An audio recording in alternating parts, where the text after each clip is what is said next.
But if you look at this from the perspective of both the soul and the physical body and try to marry those two things together, it will make things much more coherent. It will help you to start to have that embodied reverence. Now, what does that mean, embodied reverence? Well, it means that you are physically expressing reverence for yourself. A lot of people, when they talk about self-love, they talk about physical care, whether it's dance or getting a massage or something physical that you're doing with your body that is making you feel good. That is really only a very small part of the entire process of that self-love embodiment. It's about how you speak to yourself. It's about how you carry yourself, how you nourish your body, how you enter a room with confidence. It's how you draw boundaries. It's how you show up for yourself by knowing what it is that you want and asking for it.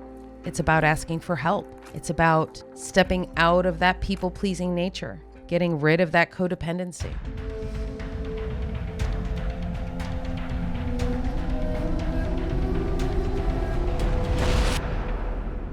Welcome to the Akashic Recordings. My name is Annette DeLu. I'm an Akashic conduit, channel, and spiritual guidance coach. What you will be hearing today is a real session with one of my clients. All the names have been changed for privacy, and of course, with their permission, we are privileged to hear these beautiful stories to allow us a small glimpse into the Akashic Records. If you would like to book a session with me and be part of the podcast, please feel free to head to my website at infinitesoullove.com. When you book your session, just make sure to check the box that you would be interested in having your session utilized for the podcast. For those of you who really wanted to sign up for Soul Discovery Workshop online, I have great news for you.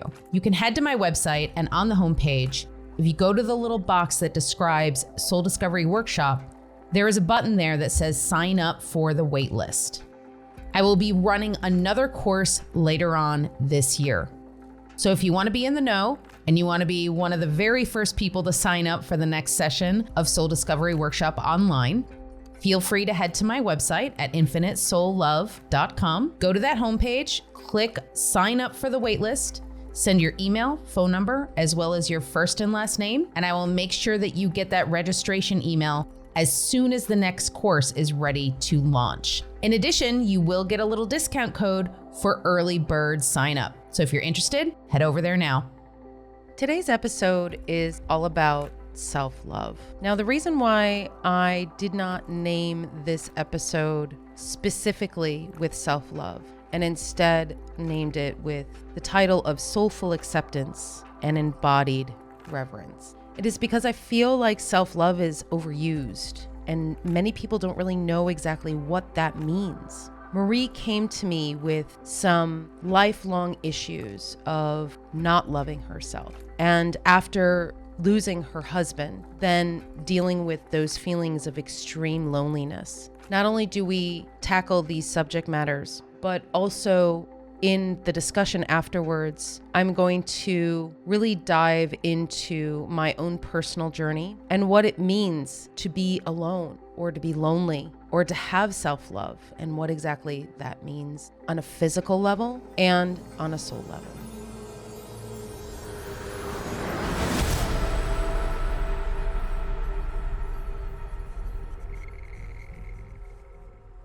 So tell me, what would you like to cover today? I have so many questions.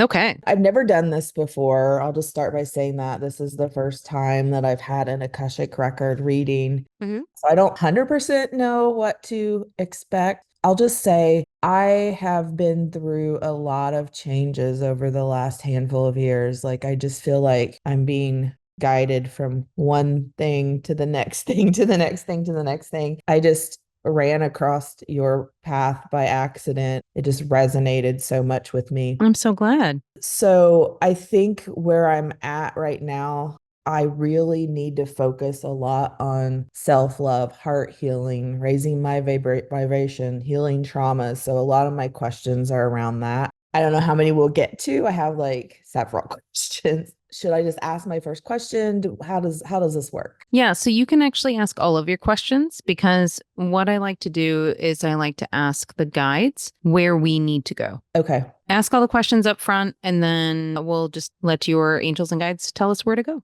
Okay. So bear with me. There's a lot. Sure. No, that's fine. What is the root of my self-criticism and unease with myself? And how is this held in my mind, body, heart, or soul? What am I carrying that I haven't been able to let go? How do I hold myself back from fully loving myself? And how do I embrace a deeper sense of self-worth? What do I want when I overconsume? And why do I hold extra weight? What fear or otherwise is keeping me from overcoming this self-abuse? Why do I repeat the pattern of taking care of others' needs so much so that I ignore and neglect my own needs? What was my soul contract with my husband, and did I fail? What work do I need to put in to heal from the traumas and grief of this lifetime? And do I hold any guilt related to the more recent passings of my loved ones? What is the lesson that I was destined to learn from going through these specific trials and tribulations? And have I successfully done so, or is there more work to do there? What is my soul calling and purpose in this lifetime? And what is blocking me from understanding my purpose? What are my spiritual gifts?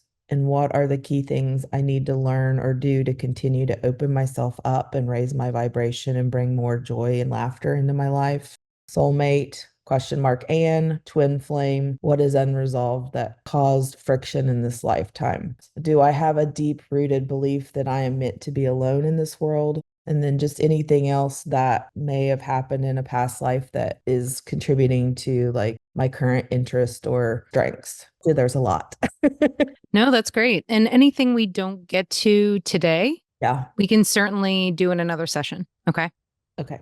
All right. Perfect. Your root chakra is quite stable. I'm not seeing any big traumas in the root chakra. I'm hearing that you have been really good over the course of many lifetimes, in fact, at creating your own stability. While you may have chaos that is going on around you, you've always been really good at continuing to check in with yourself and creating that stability within yourself. And then in the shadow side of that, you have a tendency to be other people's stability as well, which that can be very, very draining on your energy. Mm-hmm. So let's move that energy into your sacral chakra. Okay. This is where a lot of the trauma is. I'm just hearing trauma, and I'm seeing like a lot of gray and a little bit of black bits in the chakra. And that usually indicates past life.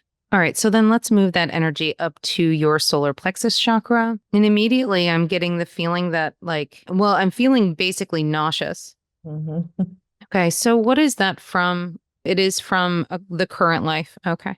Is this anything having to do with previous lifetimes in the solar plexus? Yes, it's in tandem. Okay. So I'm hearing that you have to dig really, really deep because what's happening for your solar plexus is that whatever traumas you went through in this particular lifetime, those are first and foremost. It's like those we have to clear first. Mm-hmm. And then we can possibly go down deep into the past lives of the solar plexus. Okay. All of the issues that you had asked about having to do with self-love, Mm-hmm. holding on to weight, being able to be in a space of autonomy without people pleasing, Mm-hmm. and not worrying about what other people think of you. All of that is stemmed from this. Okay. So we're going to actually do quite a bit of work on that today. We'll do some work on the sacral as well. All right. So then let's move that energy up to your heart space. Yeah, that's not a surprise.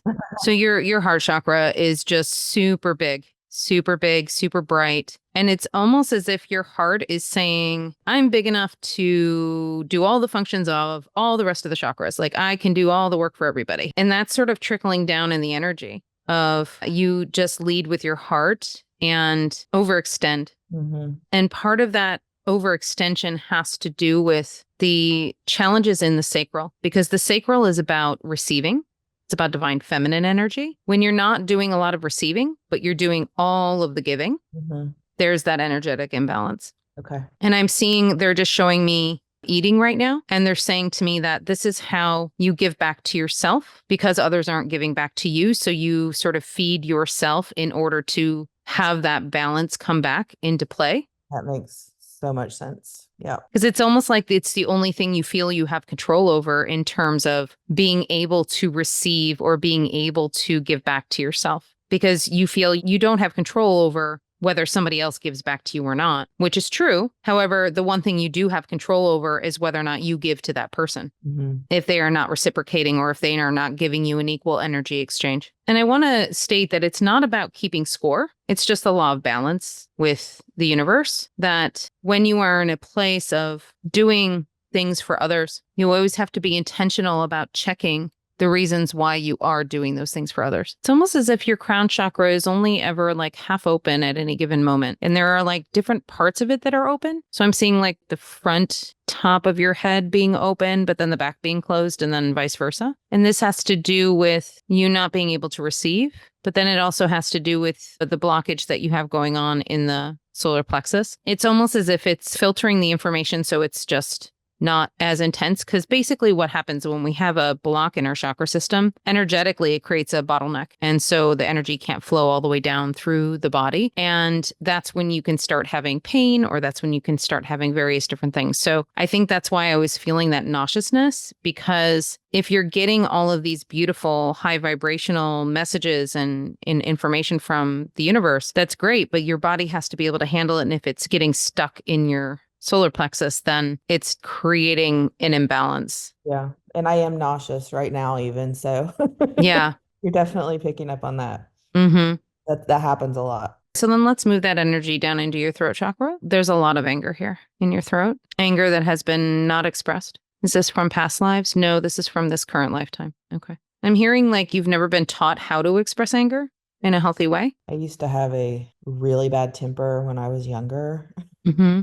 Now I think, suppress it. Yeah, I'm hearing that like when you were younger, the temper was, you were not getting reactions that you wanted. So you basically kind of stuffed it down. Yep. Because what anger is it's basically the final alarm bell. When we're in our sadness or our hurt, that's the first alarm bell. And then it grows and grows and grows and grows. And then finally, when you hit that like explosive anger, that's the final alarm bell saying, hey, something's wrong and I need help. And if that final anger space was not the place where you got help or where you were able to have somebody have compassion for you, then yeah, you don't see a purpose in it. I want to thank Akula, my Akashic guide. I want to thank you so much for being here and helping us on this journey today. I want to thank Archangel Metatron and Archangel Sandalphon for being here as well, guiding us through the records and giving us the information that we need to know today. Today, we are opening up the Akashic Records. Great, thank you. A solar plexus is where we're going first. Okay, current lifetime. So I'm getting that eating had sort of a significance for you when you were younger. Mm-hmm. And then not so much in your middle adult years, but then in your later adult years started coming back again. Yes. And it's directly tied to loneliness.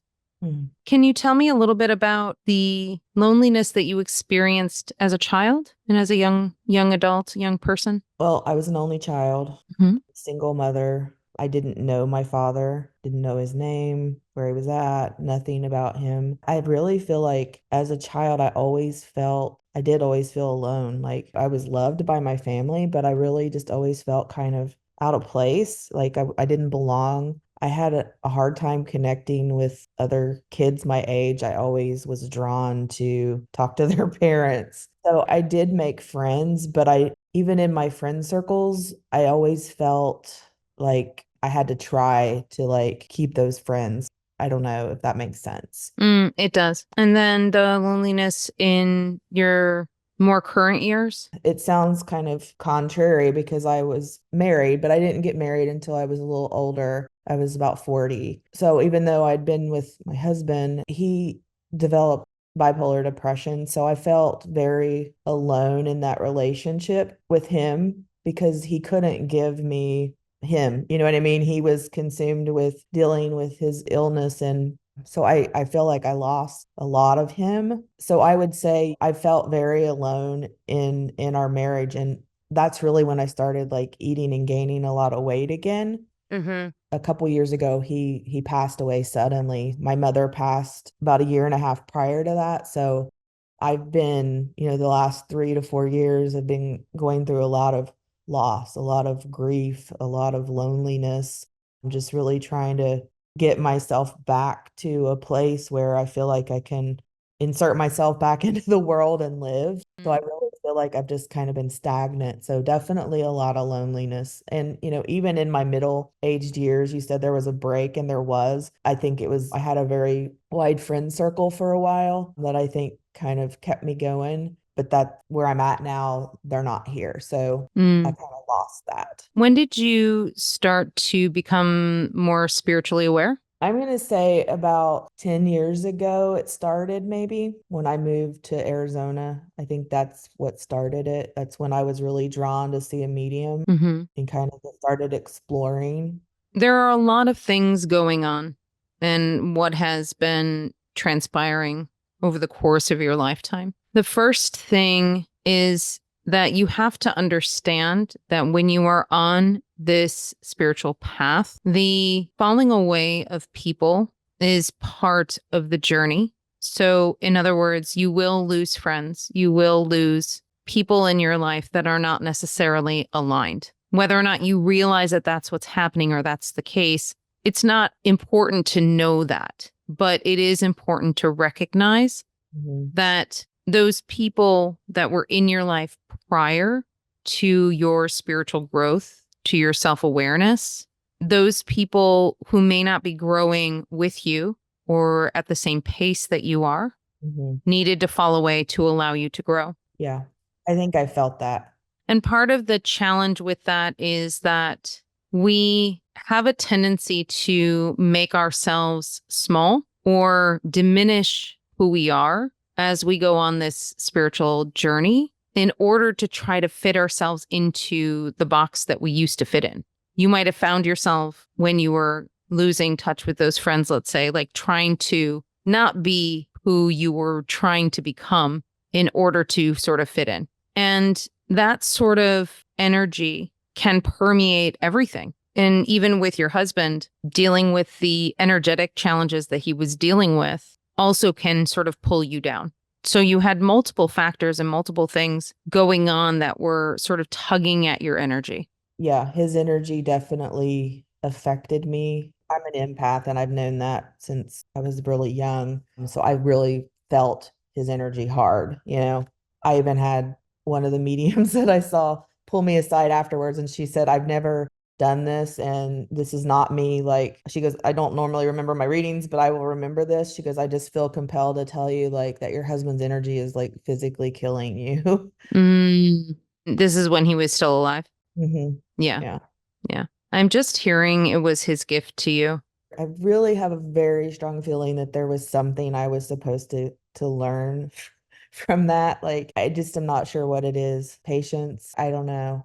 All right, let's actually ask that question before we finish diving into the solar plexus chakra. They're guiding me to actually ask about that. So we're going to ask about your connection with your husband. Okay, so I'm hearing that it wasn't you that needed to learn, it was him. Okay. And what he needed to learn, he wasn't getting. And that's why he sort of checked out. There were multiple other reasons why he checked out as well, but he took one of his exit points because he was not able to do the things that he needed to do in this life. Okay. Now, this is the reason why you feel like it's something that you didn't do because you were not able to fulfill your soul contract with him. hmm And it's not because of something you did, it was because he wasn't able to learn or get the work done. Okay. So I'm going to have you just close your eyes and imagine that you're standing in a field of grass and flowers, and surrounding you is a circle of trees. And I want you to imagine that there's a door right in front of you. And I want you to open the door and walk inside. Inside this space is where your Akashic Records are held. And I want you to imagine that you see a pedestal with a book on it. And inside this book are the signatures of every person, every soul you've ever had any encounter with, connection, soul contract, vow, anything with. And I would like you to open it to the page with the contracts between you and your husband from this current lifetime. And I would like you to sign the book releasing you from your soul contract to him. And we're going to ask him to release any soul contracts to you. And I'm also going to ask you to remove any vows you made during your marriage clearing those so you can have your free will to either incarnate with him again as you choose, as opposed to being connected to each other due to the vows and the soul contracts. So I'd like you to imagine that you're signing the book releasing you from all vows and soul contracts between you and him. And I just felt a huge, huge, huge weight lifted off your soul. And it's really beautiful too, because it's like you're free to love him and love his soul and who he was without the weight of the obligation that you seem to have. Yeah. Okay, so how does that feel? Feels good, like I'm breathing, crying. Mm-hmm. But I feel like it's, yeah, definitely release, but like out of love. That's the one thing that a lot of times people are afraid to let go of soul contracts and vows. And I wasn't sensing any fear from you today, but sometimes that can happen because we're afraid that if we get rid of these things that we're not going to be able to love the people that we love. And that's actually the opposite. We are able to more fully love that person or that soul without the weight of what we were here to do or what we were meant to do. Yeah. Yeah. And I remember he even asked me this literally days before he passed away. Because I always told him, I feel like I'm here to help him in some way. And he asked me literally I don't know, within a week prior to when he passed away, he asked me, do you still feel like you're here to help me? And do you feel like you are or have? And I said, yes, I still feel like I am. And I don't feel like I have. And what did he say? I don't know that he said anything. Mm. I don't remember him saying anything specific. So that question wasn't for him, it was for you. That was him pointing to the soul contract. Okay. Without him realizing that he was doing that. Yeah. The interesting thing is that when people are about to cross over, they spend a little bit more time sort of straddling the two realms. And so they can have a tendency to be very connected without even realizing that they are being connected. And I'm hearing that even though it was your soul contract with him to help him through this, help is given in the way of way showing and support. It is not you doing the work for the other person. Yeah. I did give him all of that. He couldn't.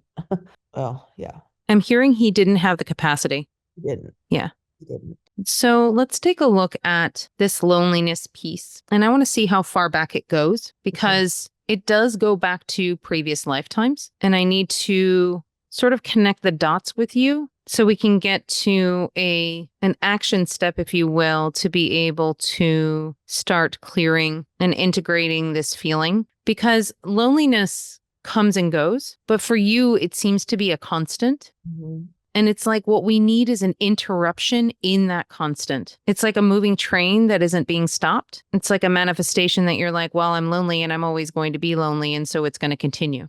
Yeah. I've always had that very strong feeling that I was meant to be alone in this world. Like it's always been with me.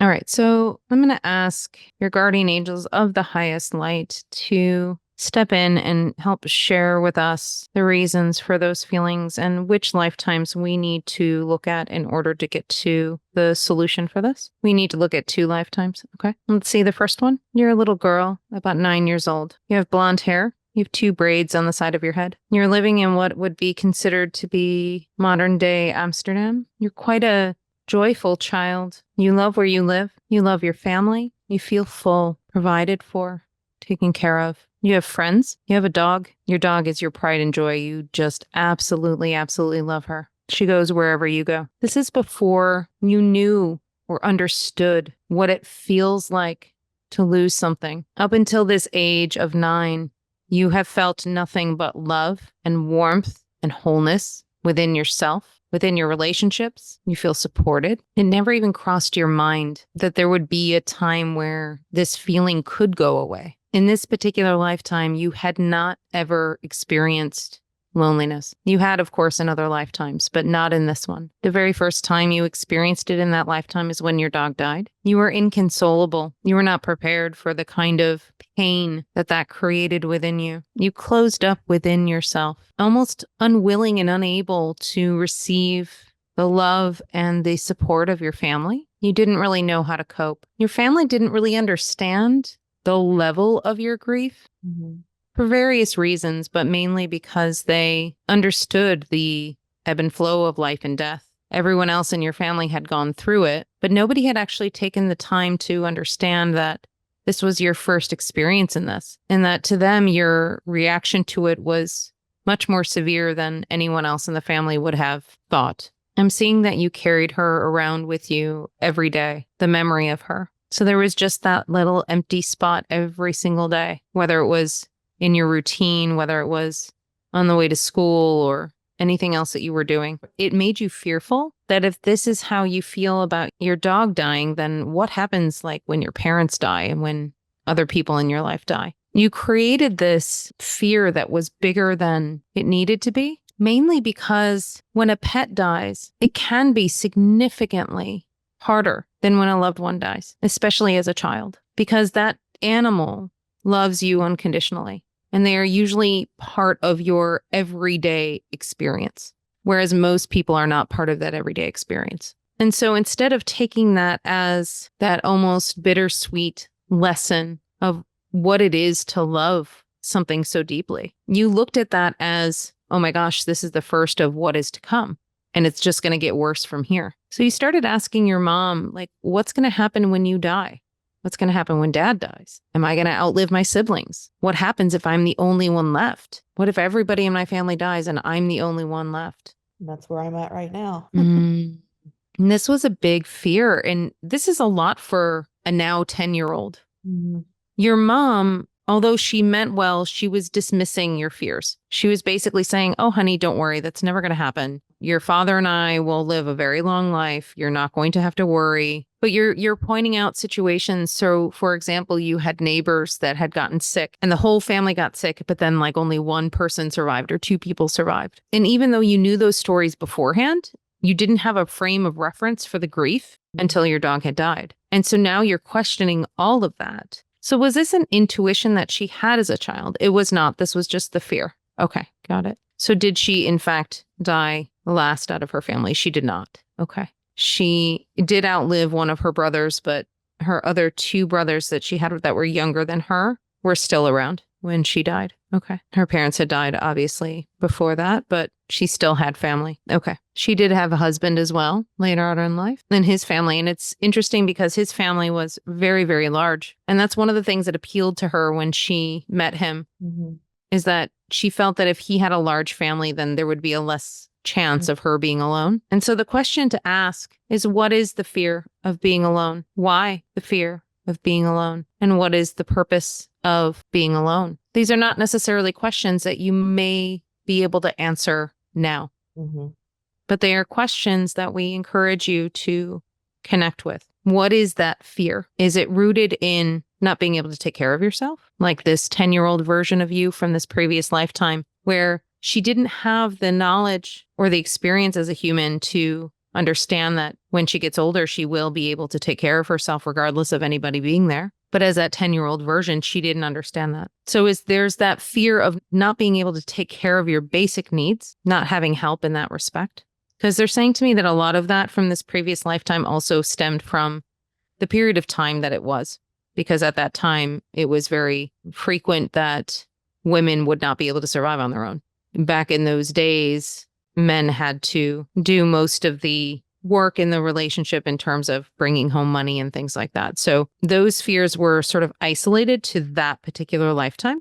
Yeah, because that's definitely not my situation this lifetime. I would say I was the primary provider. I'm very self-sufficient as far as providing my basic needs, physical needs. And that's something that you have cultivated over the lifetimes from what I'm seeing. Another aspect of the fear of being alone has to do with not being loved. I'd say that's definitely what it is. So the one thing that is difficult for us to recognize, because we're such tangible beings, is that there is so much love for us in the spiritual plane. There's so much unconditional love for us that is 100 times what that beautiful dog you had when you were 9 in that past life was giving you. It is about being able to access it, being able to feel it, being able to connect with it. Yeah. And although it is different than what we experience in the 3D, whereas for us as humans, we look to physical contact. We look to connection to fulfill that within us, which is necessary, but also it's not the whole picture. That is where, as you experienced with your husband, you can have the physical contact, you can have the connection, but you can still feel lonely within that connection if you don't have that connection to your heart space, to that love within yourself, and to that universal love. That's the message that keeps coming back to me is I have to work on self-love, self-love, self-love. Like I'm not going to be open to receiving what I need to receive if I don't take care of that. So let me ask you this. Do you know what self-love is for you? I don't think I do. Self-love is different for everyone. I think I've just always been very critical of myself, everything, weight, being perfect, like it's just always been a theme that I'm not good enough, even though I'm very successful. I still like self-criticize and this isn't good enough or I'm not perfect here. And so that's always been, I don't know where that stems from, if it's now or in the past, but I've never, I think, allowed myself to love myself. Mm. Okay, so we're going to look at the second lifetime now because they're saying that that one is actually important for this particular piece. Okay. So after that lifetime that we were just looking at, and you had those fears of being alone, the fear sort of grew inside of you and continued to grow. And as that fear grows, it cuts off your ability to connect with others. Any sort of fear, anger, sadness, grief, pain. If you are not feeling it and moving through it, you can put up walls and avoid it. Mm-hmm.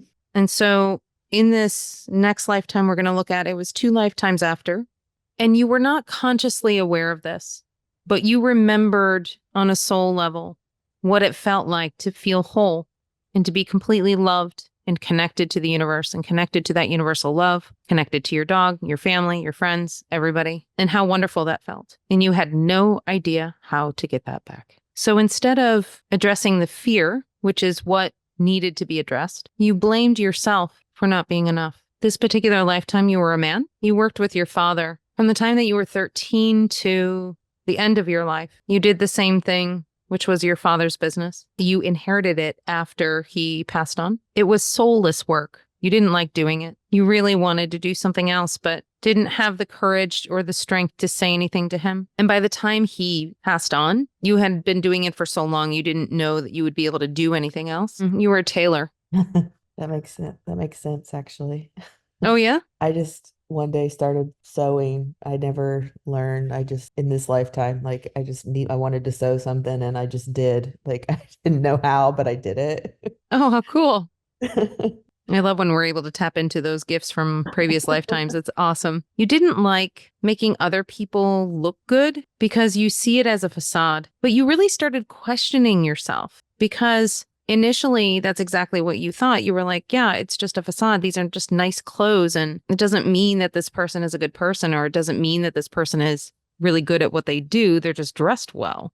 Mm-hmm. You saw it as a mask. Yeah. But then you would see your clients go out and be super successful. And you're like, how is that even happening? I know this person. They're like completely uneducated, have no clue about the world, and yet they're able to be successful. Like, what is that? And so you really started to identify that looks and perception went a long way where you were.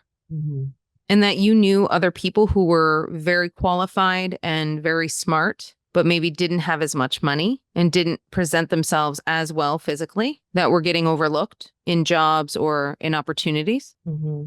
Is that why I always go with the underdog? You have compassion. Yeah, you have compassion for the underdog because of that fact. Because you're like, hey, I know that this person could do so much more if they were given the opportunity. You were running a little secret thing on the side when your dad was alive, and then when he was gone, you did this more overtly. But I'm seeing you in the back of the store. Uh-huh. And like, there's one of your friends who's a little bit older than you. He was trying to get a job and couldn't afford a nice hat and like the things that he needed. So I'm seeing you in the back of the shop, like just handing him a hat and a tie. And you're just like, okay, just make sure to bring it back before closing. So you do things like this just to help out, to give people an edge. Well, that's very nice of me. Yeah, it was very nice.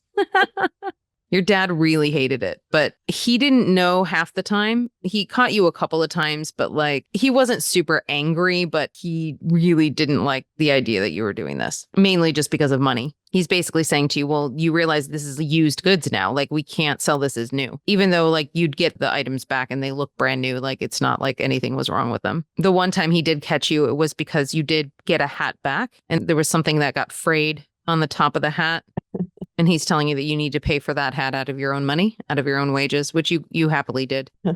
Funny. This is the lifetime where you very strongly created this idea that the world is unfair, that essentially looks and how you present yourself is all that matters. And society reinforced that. Now, you were not particularly handsome in this lifetime, but you were good looking enough that people did notice you and people did respect you. And you were well put together enough that you were able to get through this lifetime with grace and accomplishment. But it was something that you really carried with you and you wanted to carry with you into the next lifetimes to help you remember how backwards it is that people think this way and how much your self-image can have an effect on an entire lifetime. Yeah.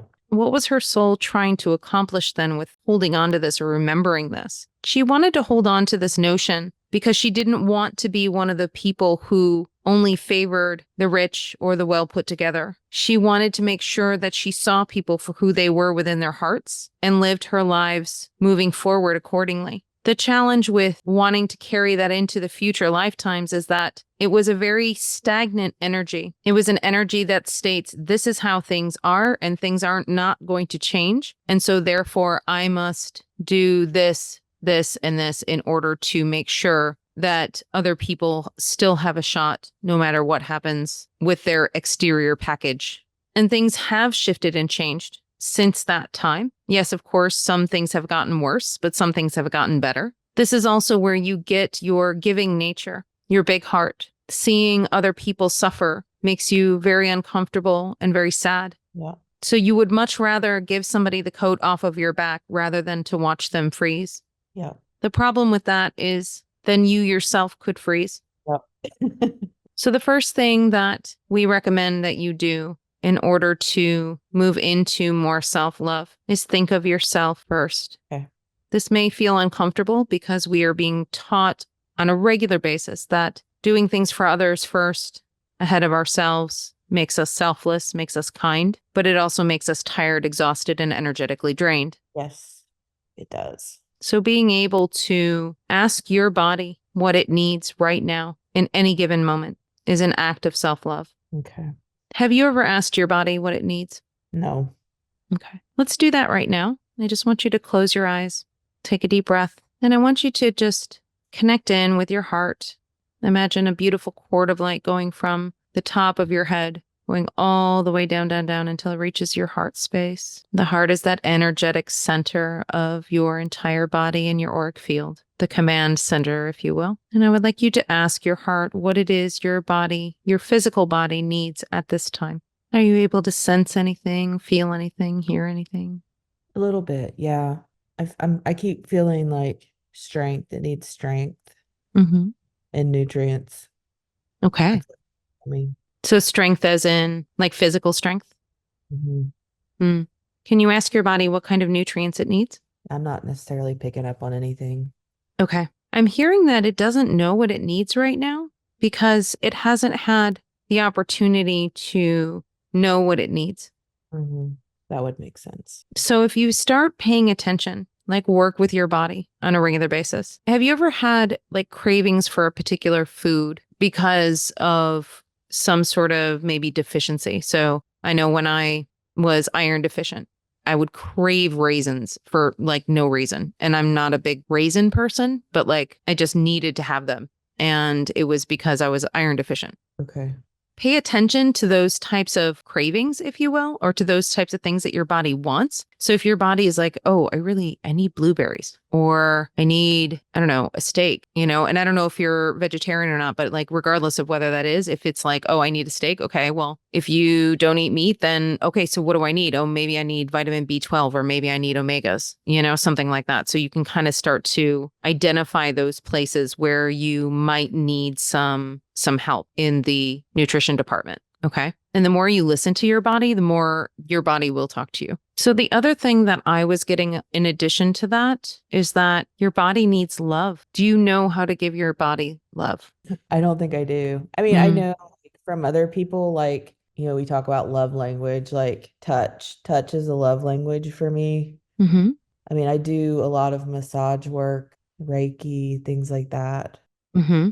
And that is important. So, especially if you are not in a relationship where you're getting physical touch on a regular basis, doing things like getting massages and things like that they do definitely help to get that physical contact, right? I'm just hearing that you've been holding yourself back from trying to meet new friends, trying to get out there and date Yep.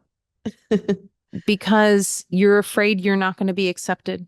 hmm And so what they're saying is that when you accept yourself for who you are and lead with that beautiful, beautiful energy and that beautiful heart that you have, that's what people are going to see first. Have you ever been in a situation where you have a friend or somebody you know who maybe you don't necessarily consider to be that great or that attractive or anything like that, but for some reason they just attract significant others like flies? Like it's like they're just constantly in a relationship or they constantly have people falling all over them. Have you had that situation before?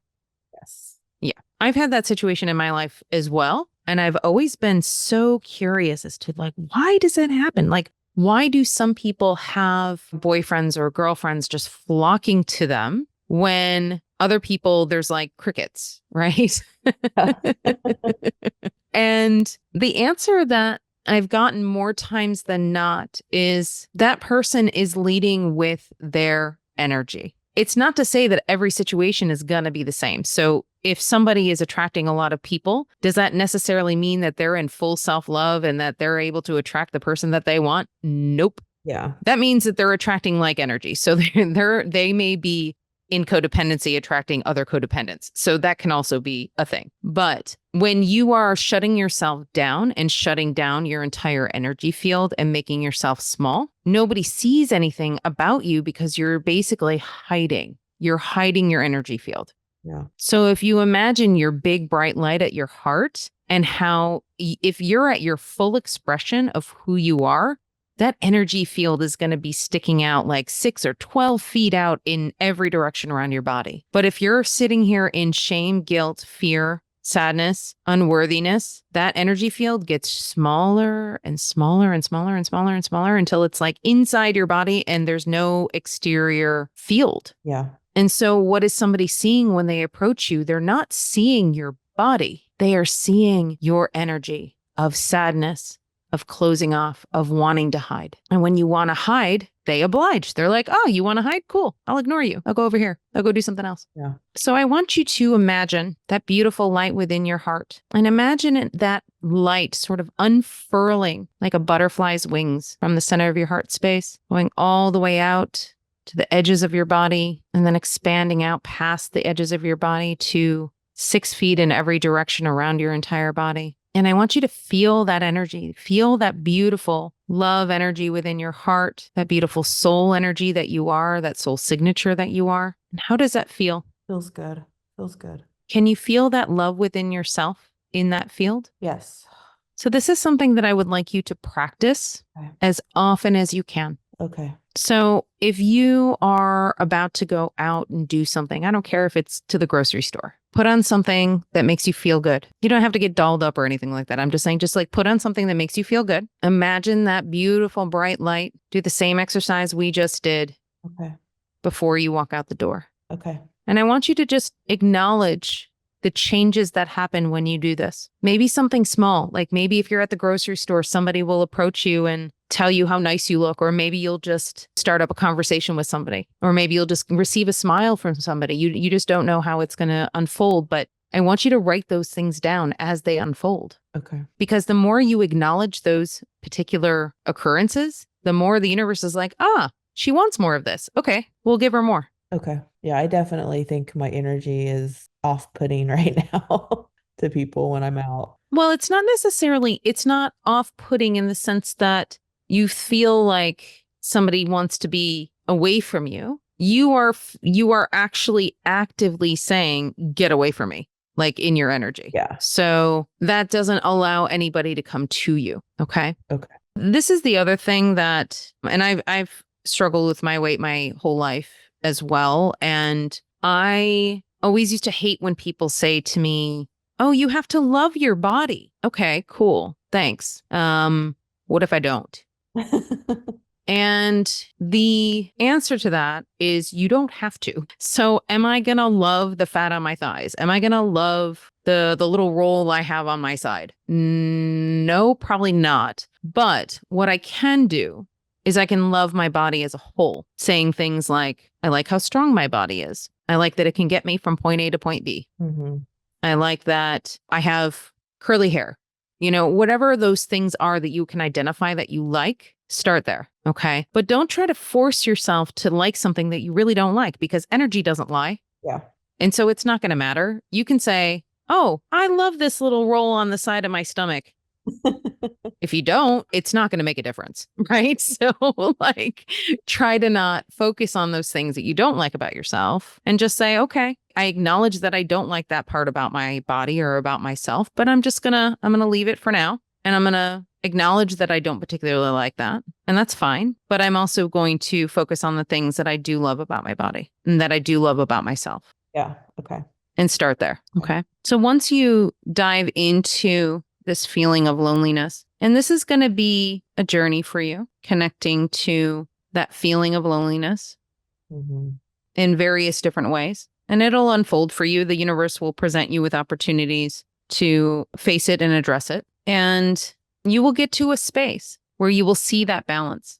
So I remember when I was in my 20s and I was just newly out of college and I went to Chicago. And I remember I couldn't be alone with myself for more than 5 minutes. Oh. I had to be always on the phone, always with somebody, always doing something, right? And that was just my own insecurity of being with myself, right? And over the course of years, as we get older, we get to the point where we start to like being on our own and like our own company. The challenge with that is that there needs to be a balance. Mm-hmm. So you can sort of go extreme on the other side where instead of having to be with somebody all the time, then you're just like, "Oh, well, that's too much effort. I don't want to go out with somebody right now." Or I'd rather sit in and watch my spiritual YouTube videos or read my spiritual books rather than putting in the effort to go and talk to somebody or go out and do something. On the spiritual journey, that's totally normal. And that happens a lot where we get into these little reclusive phases. Mm-hmm. But you do have to know when it's time to kind of come out of those, when you start feeling antsy, when you start feeling like you really want to connect to somebody. Okay. And that loneliness is telling you something. So sometimes we feel like we cannot do anything about our situation, but there's always something that can be done. So it's about being open to what the universe is going to present to you. Okay. And tell the universe that you're open to meeting new people, new friends, new significant other when you're ready. Yeah. Because you can tell the universe that all you want. If you're not ready, that it's not gonna fly. So okay. So let's take a look at that sacral chakra. Aha. Yes. Okay. Part of you hiding and part of you not wanting people to come near you is the overgiving. So when we don't want somebody to give to us, we give to them to kind of push them away. And I know that sounds bizarre, but it is. It's an energetic push. So if you can imagine you're standing on a stage and you don't want anybody on the stage to look at you, what do? You become Oprah and give everybody a little gift under their seat. And so they're focused on the gift that you just gave them and not on you. Yeah. Does that make sense?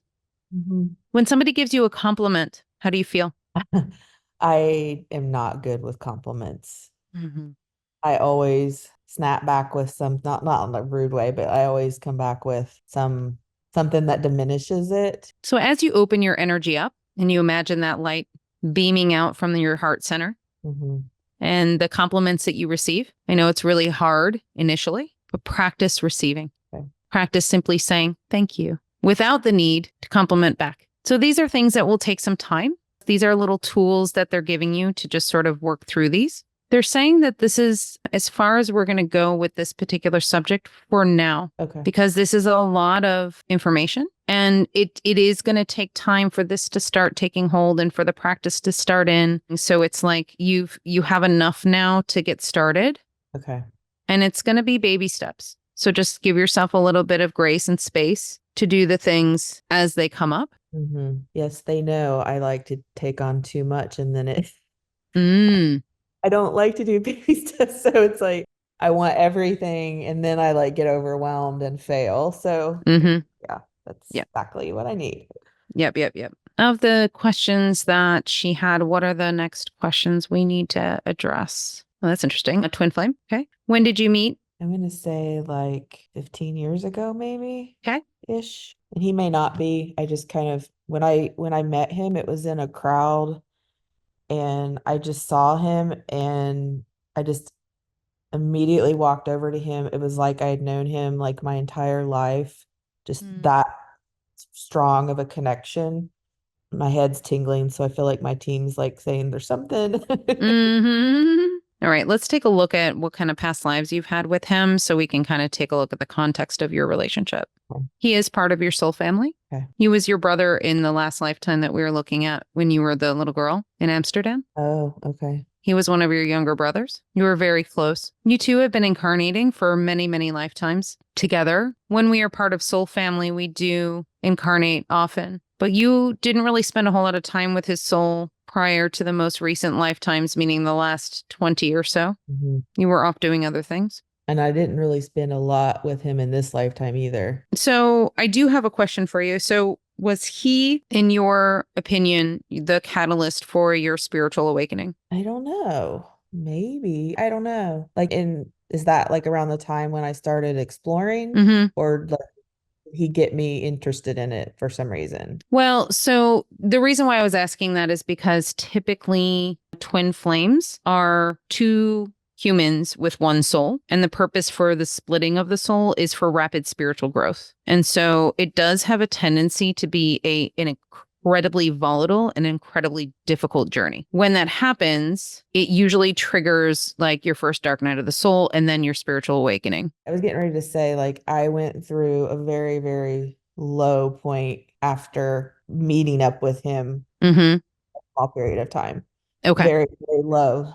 I'm not like one of those people that gets like extremely attached to people, but I feel like I couldn't let it go. Like I just was just so drawn to like why were we not working out and I couldn't let it go and there was just this very very bizarre strong mental physical soul connection that I felt like we had Mm-hmm. and I hung on to it like I would say I was almost verge of stalking but I wasn't really stalking Yeah. like it's very out of characteristic for me. It's just like I couldn't let go of it. I couldn't let Mm-hmm. go of him. I couldn't move past not having him in my life. Like it was really very strange. And then I got very, I wouldn't say low point, you know. Mm-hmm. I went through a period. So I would say like I started down the spiritual stuff within a couple years of that. Okay. He has served as a catalyst for many things in your incarnations. He has a very sharp energy. His Yeah. energy is very pointed. Mm-hmm.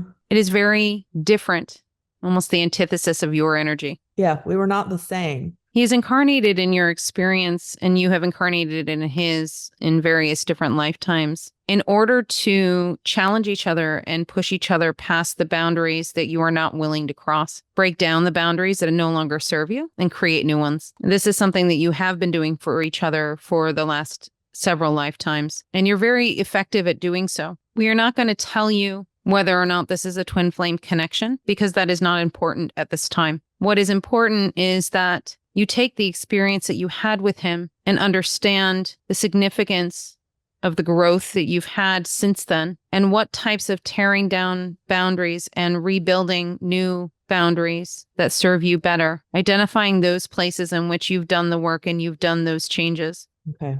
That is what's going to make the difference. Okay. Do you still feel this way about him? I still think about him. Yeah. I mean, if literally like the moment I met him, like I was like, that's going to be my husband. And then he wasn't. It was devastating. So, I mean, I still do think about him, but I know he's with somebody else. So I don't go there. I feel like I feel like I've grown and I've gotten past it like to an extent. Like I'm not obsessed with it anymore, Mm-hmm. but I still do always like wonder about him and like would I try to go down that path? No, because I know it's not going to be healthy for me.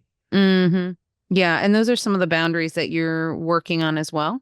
All right. Her feelings for him, is it a residual from a previous lifetime? They are not. They're from just this lifetime. Okay. So is there anything we need to clear between the two of them? No, we do not. Okay. Do you have any other questions about him? No, no. Okay. I think really for him, I just again like some of these things that I feel like it's almost like validating for myself of what I know Mm, and learning to like trust what I'm getting. Like, yeah, I recognize that person on a soul level. yep. And yeah, I did. So I think that's part of it. Yeah, definitely. A lot of the time with these types of sessions, aside from the delving into the previous lifetimes, these sessions are about validating your intuition and understanding that somebody from an outside perspective who knows you not at all is able to come up with the same things that you are able to come up with in your own intuition. Yeah. They're asking me where you would like to go. I think I would like to talk about purpose and gifts. Okay. All right, let's take a look at that. We're going to take a look at one past life. That's going to give us an idea of your trajectory, your soul purpose, and what your gifts are. You were a druid at one point. What's that mean? So they were a pagan sect of spiritual people in Brittany, in France, and they were also in England, Ireland. You know, sort of. I mean, that's kind of the pre witches I was gonna label. say like a witch. Yeah. It's kind of like before witches became witches. Like you do a lot of rituals. You're really, really adept at earth magic. And by earth magic, I mean like using the elements to amplify your intentions. So I'm seeing using fire, using air, using water, using light and sun, moon, planets. Astrology. Oh, wow. When you start getting into the self-love and you unlock that, you are going to be a master manifester. Things are just going to start boom, boom, boom, boom, boom, just coming to you. Okay. You're an amplifier. What does that mean? You amplify other people's energy, which is why part of the issue when you are around people who are not in good energy, it becomes almost volatile because it's like you're amplifying their energy in their negative energy, and it does not work out well. Okay. But when you're around people who are of like energy, who are in the same sort of connection that you are, Yeah. it's really, really powerful. What's interesting about the trajectory of this is that when you were using the earth and the elements and all of those things, and it was just super powerful back then because there was a lot of belief back then, and people were more connected to their gifts back then. Yeah. And as modern society rolled on, you had less and less access to your gifts because it's like your connection to the earth and to the elements sort of diminished. And that does serve a purpose. It serves a purpose because technically, in order to be able to use our gifts, we don't really need to be connected to physical objects, to physical things. So a lot of times in witchcraft and things like that, people will use herbs and sage and potions and things like that. None of that is actually really necessary when you are able to open up your full intent of your gifts. Okay. And so this is part of what you've been learning over the course of many, many, many lifetimes is how to open up all of your gifts without any outside help with objects or tarot cards or pendulums or anything like that. Like your connection is the direct connection. What do you do for a living? Technically, I'm a pharmacist, Mhm. but I really am more in management. So, like, I'm a director of formulary development. So, more on the, I'm going to say, project business side of things. I think that's really funny that you're in pharmacy. Yeah, I was thinking, like, ooh, alchemy. Totally. 100%. Yeah. Yeah, that's not shocking. And anyway, do you know what your dominant clair is? I'm going to say the feeling one. So when you get your messages, when we were talking just earlier and you said, I feel the little tingles on the top of my head, that is absolutely your clairsentience. That seems to be your dominant right now. What they're trying to help you unlock is your clairaudience right now. Okay. So hearing songs, hearing conversations, hearing things that are messages for you. I do. I hear songs. Sometimes I'll just be laying in bed and I'll hear music, Mm-hmm. but I don't know why. It is your guides giving you messages. Okay. Do you pay attention to what the music is? Yeah, sometimes. So sometimes it's beneficial to look up the song or look up the lyrics of the song. Okay. But I've more recently started like I'm starting to see like what I think is energy, Mm, like colors. sure. I close my eyes only when I close my eyes, like swirling colors. Mm-hmm. I had a crystal move in my house recently. Nice. Stuff like just things are starting to like unravel, Mm-hmm. and I don't always understand why or how or what, but that's why I feel like I'm not quite open yet. Mm-hmm. Everybody that has gifts that I talk to, or they're like, you're a light worker, you're an empath, you could probably, like, they're telling me like you could communicate with your husband yourself, you don't need me, you just have to like do the work to get there. Mm-hmm. But I just always feel stuck, like I don't know what my next step is. This is the next step is the Tingling again. yeah, this is the next step, which is the shadow work, which is the self-love, the breaking down the barriers of fear. And then things will start to unfold for you. Now, they're showing me that it's going to unfold very slowly and gradually. That's what happened with me. And it was literally over the course of like 5 years. I didn't even realize it was kind of happening. I mean, I kind of did, but kind of didn't. So it's like, I would see, like you were saying, like little things like that. And I'm just like, oh, okay, I don't know what that is. And, all right, fine. Okay, I don't know what that means, but okay. And so you just kind of move forward and you're already well on your way. I'm not saying that it's going to be another 5 years for you. I'm saying that just as an example of like, sometimes a long period of time can go by and you feel like you're standing still, but it's just because it's going so slow that it feels like you're standing still, but you're actually not. You're actually going in the right direction. Yeah. It's just that when you look back, let's say 3 years from now, you're going to be like, oh, wow. Yeah, okay. I can see where I was 3 years ago. And now I can see where I am and how much I've changed. Yeah. So you're not stuck. You're just moving at a pace that is commensurate with where you are now. There will be moments where it'll speed up a little bit or it'll slow down. You're on your path. I'm not seeing anything that says that you need to speed up, that you need to hurry up, that you need to do anything quickly. Okay. So you're on your path. Just give yourself that pat on the back for doing what you do. Are these openings like supposed to be for my growth, or am I supposed to do something with them? They're not wanting to say that yet. Okay. They just want you to focus on you for now. Because if I were to tell you what you would be moving into potentially, you would say, oh, cool, I'm going to go help everybody. And they don't want you to help anybody right now. They want you to help you. Yeah. So they're kind of keeping that information under wraps for the time being. Yeah. Okay. It's so funny because sometimes they tell you information, but in the information, it's actually giving you the answer without giving you the answer, if that makes sense. Yeah. Okay. I am going to close the Akashic Records. I want to thank Akula, my Akashic guide. Thank you so much for being here. Thank you to Archangel Metatron and Archangel Xenophon for being here as well, allowing us access to the Akashic Records. The records are closed. The records are closed. The records are closed. Thank you. Okay. How do you feel? I feel good. Like, I think a lot of this really resonate. I mean, it really resonated, right? It's things that I feel like I somewhat knew, but not necessarily like 100%, and how to like move through them. Like the fear of being alone and the eating, what it was fulfilling. And I really felt very strongly about that. But it's like, what do I do to move past it? So definitely a lot of steps, baby steps that I need to start making. And that totally is really cool that I used to be witchy. All right. Hey, well, thank you so much. This was awesome. You're very welcome. Sure that we will do it again. I think I have some homework to do though. Yes, I do recommend letting everything percolate, doing some homework and everything else, and then coming back when you feel like you're guided to. Just give yourself some time to rest if you need it, okay? Okay. Thank you for sharing your gift with me. You are so very welcome. My pleasure. And keep me posted on how things are going. Okay. Thanks so much, Annette. All right, you're welcome. Bye. Bye.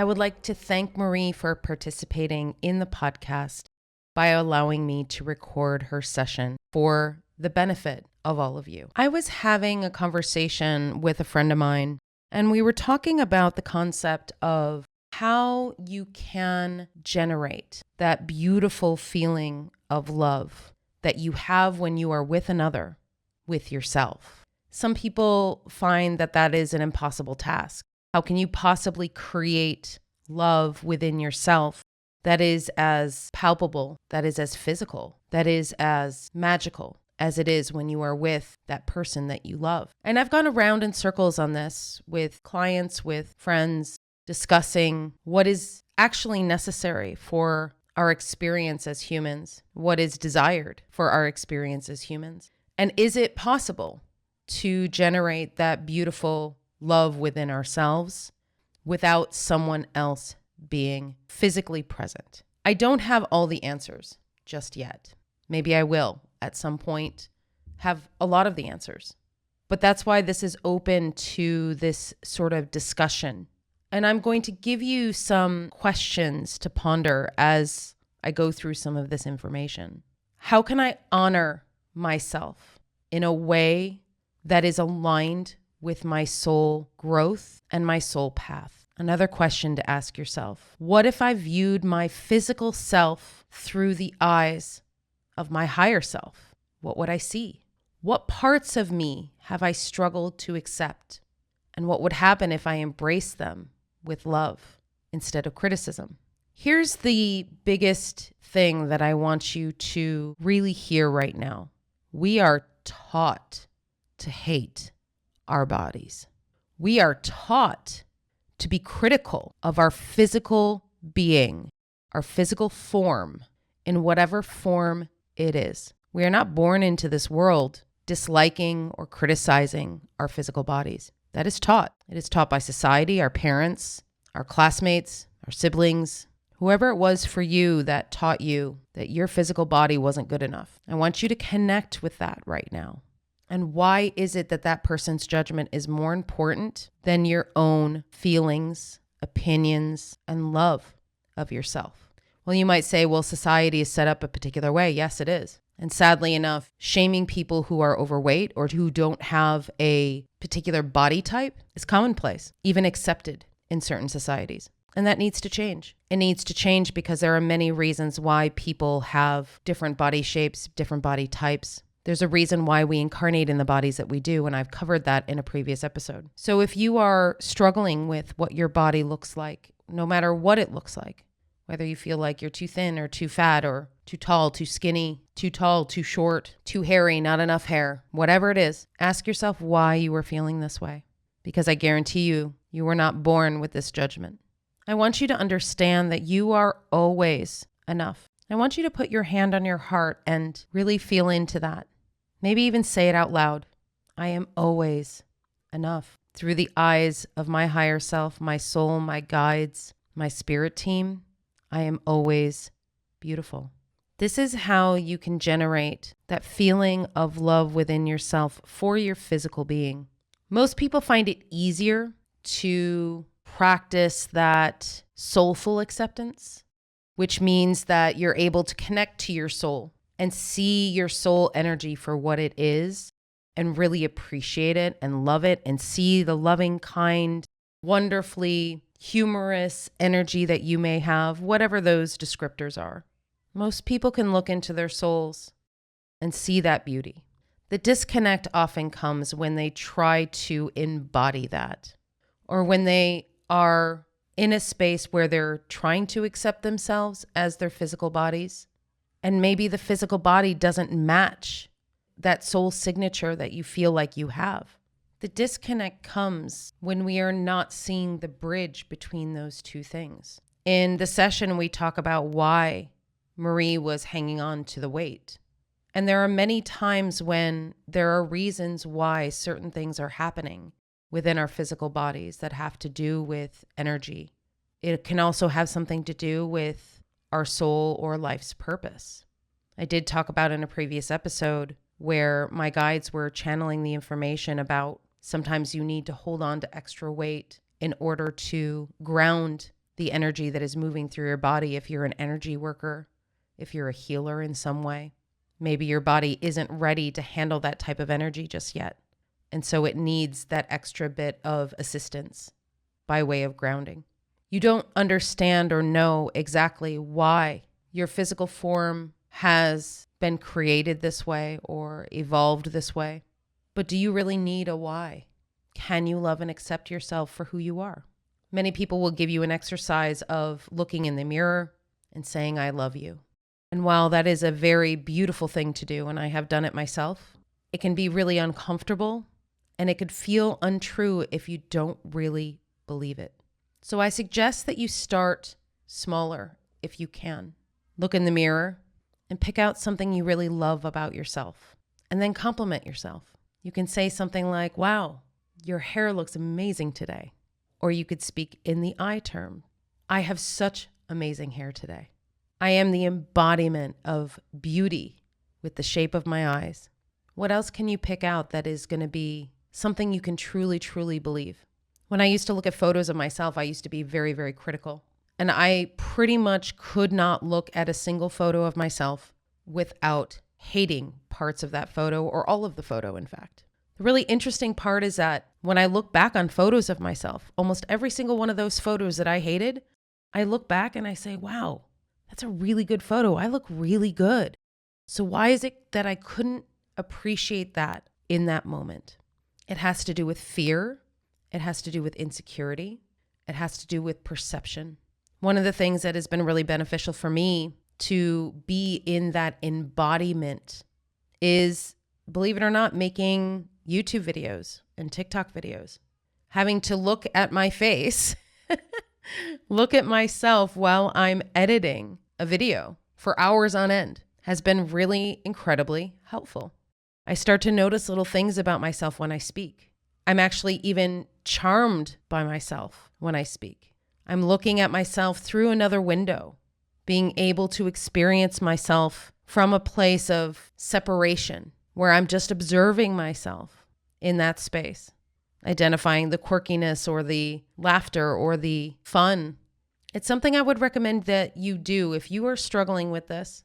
Try to have a relationship with yourself in terms of what you're seeing, what you're feeling, and what others experience as the full package of you.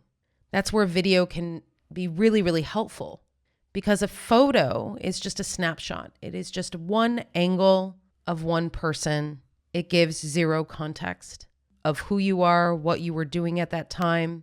Your experience of that one photo and feeling inadequate in that one photo could be a total lie of what the experience was. If you talk to somebody who was there with you, they may have experienced you in a completely different way.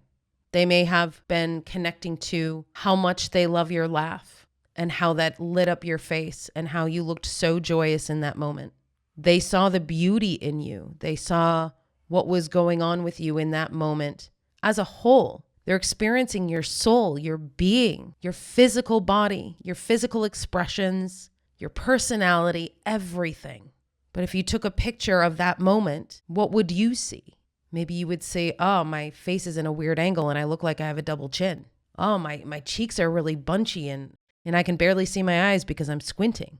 These are all things that I've said about myself in photos, by the way. It is a process. It is something that takes some time. But if you look at this from the perspective of both the soul and the physical body and try to marry those two things together, it will make things much more coherent. It will help you to start to have that embodied reverence. Now, what does that mean, embodied reverence? Well, it means that you are physically expressing reverence for yourself. A lot of people, when they talk about self-love, they talk about physical care, whether it's dance or getting a massage or something physical that you're doing with your body that is making you feel good. That is really only a very small part of the entire process of that self-love embodiment. It's about how you speak to yourself. It's about how you carry yourself, how you nourish your body, how you enter a room with confidence. It's how you draw boundaries. It's how you show up for yourself by knowing what it is that you want and asking for it. It's about asking for help. It's about stepping out of that people-pleasing nature, getting rid of that codependency. It's about all of these things. Listening to this podcast, in fact, is an act of self-love. You are taking the steps that you need to take in order to more fully embrace who you are. So let's say you get to that place of soulful acceptance and embodied reverence. What then? You might still say, I'm still alone, or I'm still lonely. You may be in a relationship right now, or you may not be. It is still possible to be alone while being in a relationship. How do you deal with that loneliness? How do you deal with being alone? I've heard so many people say it's not possible to generate that feeling of self-love. It's not possible to generate that feeling of love that you have with another by yourself. The message that I have come up with is this. When you have your energy, your beautiful divine energy, your energy field, your personality, everything that you bring to the table, and you have another person who is bringing their energy, their divine nature, their personality to the table, it creates something new. It creates a third energy, if you will. If you can imagine you're a blue crayon and the other person is a green crayon, you're going to mix those two colors together and you're going to get a really beautiful teal color. It's not the same color as you are energetically or the other person. It is something completely new and different. That is what people are talking about when they are saying that it cannot be replicated on your own. And from that perspective, they would be right. You cannot create something brand new if you are just existing in your own energy with no other outside influences. Can you still generate those feelings of divine love within yourself? Absolutely. What we're responding to in another, when we generate that third energy, is the newness and the collaboration of our energy with another, the celebration of those two energies together, creating that third energy. It is something that is different, something that we're not used to experiencing. And especially if you are in beautiful divine energy together, it is something that is undeniably incredible to experience. I always say this: when you are connecting with other like energy souls, you are going to amplify each other's energy.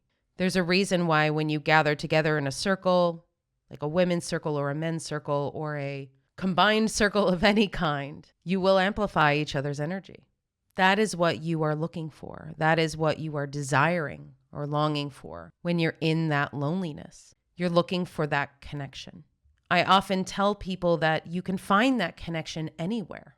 You can find it in friends and family, even connections with strangers, just on the street. If you do something where you are interacting with that person for a brief moment, it can create that energy.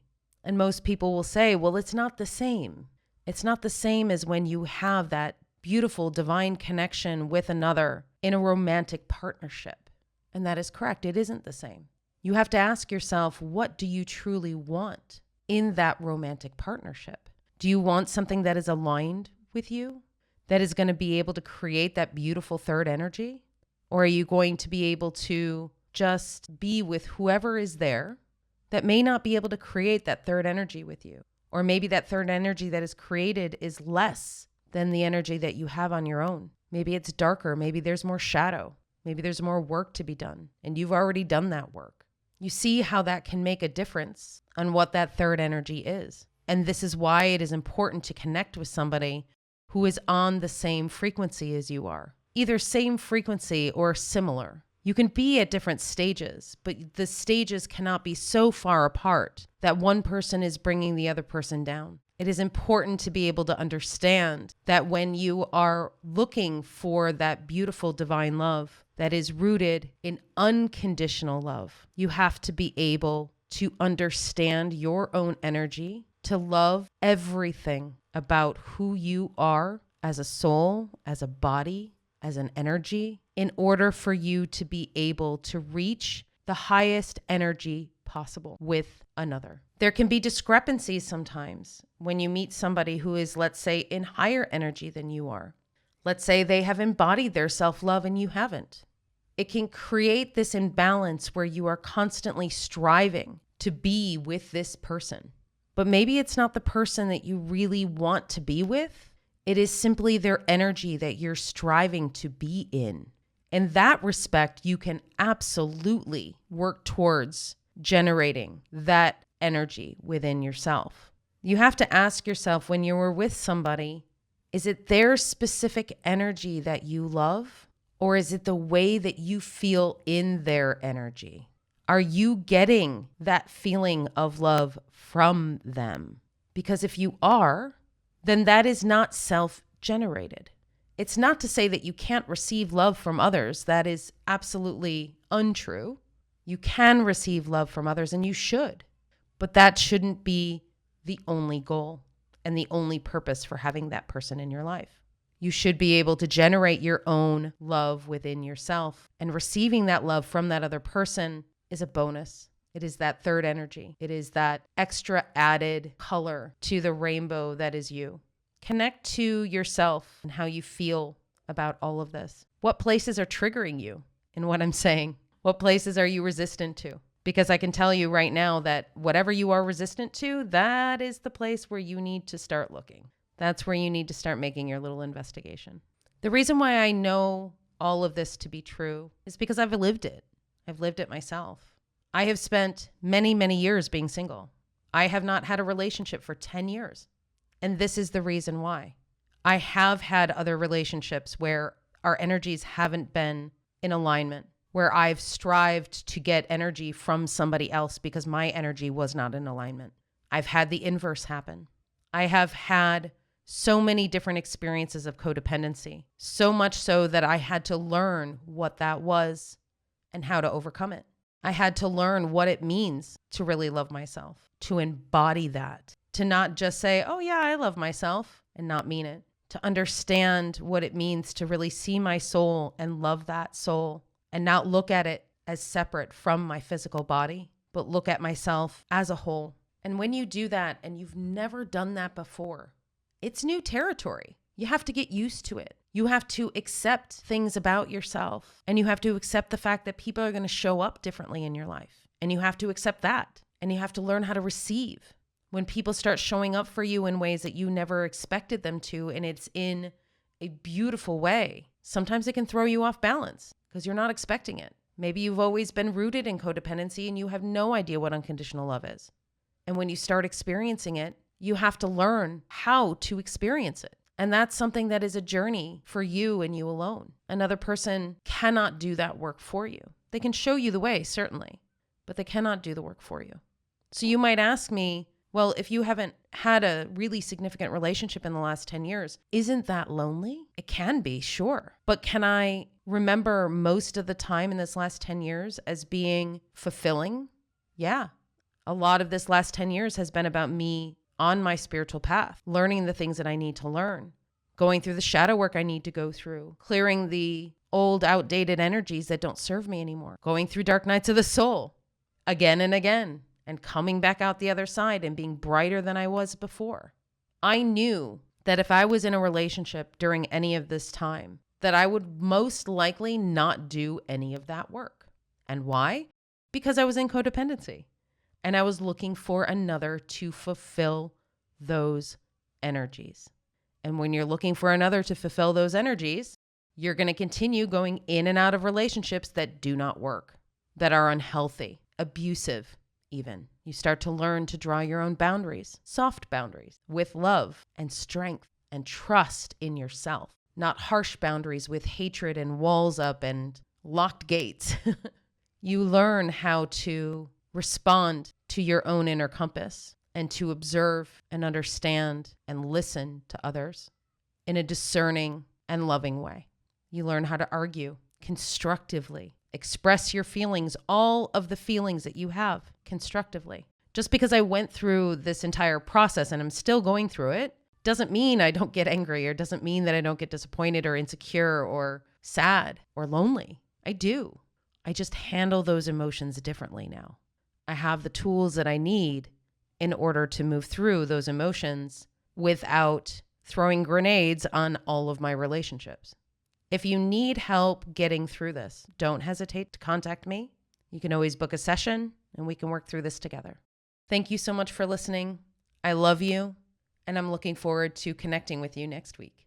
If you're enjoying this podcast, it would be really amazing if you could like, share, and subscribe. Wherever you listen to podcasts, whether it's Apple or Spotify, feel free to give it a review if you feel called. If you are following me on YouTube, make sure you subscribe and hit the bell so you are notified for every single new episode of the Akashic Recordings. If you feel called to book a session with me, you can always reach me at infinitesoullove.com, and you can book directly on my website. Thank you so much for all of your support, and I can't wait to connect with you next week.